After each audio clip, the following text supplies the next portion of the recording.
Have you ever wondered why astronauts can't cry properly in space? In microgravity, crying isn't like on Earth. It's a fascinating scientific experiment. If you ever felt lonely up there and started to cry, your tears wouldn't fall. They'd cling to your eyes, forming shimmering bubbles. On Earth, gravity gives every tear direction, pulling them down your cheeks. But in orbit, there's no up or down. Behind every question lies discovery. I'm Selu, and this is SciCurious, where we uncover the science shaping our world. Astronauts are in free fall, and fluids obey a different master: surface tension. Astronaut Chris Hadfield famously demonstrated this, showing how a single tear became a growing bubble that covered his eye until he had to wipe it away with a towel. Surface tension makes water molecules stick to each other more strongly than to air.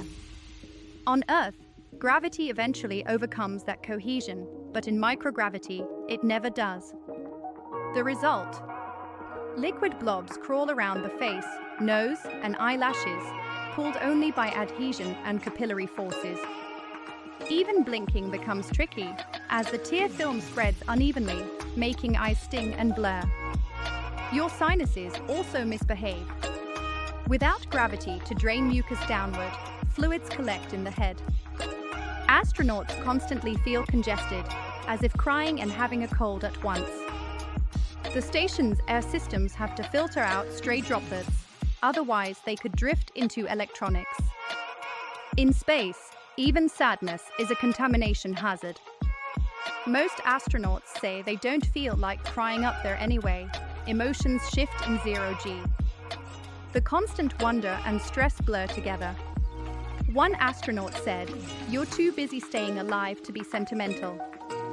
While you can't shed proper tears, your tear glands still work, so you can still make them.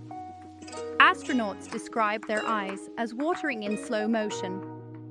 On Earth, crying is gravity meeting chemistry. In orbit, it's pure physics emotion suspended in mid-air.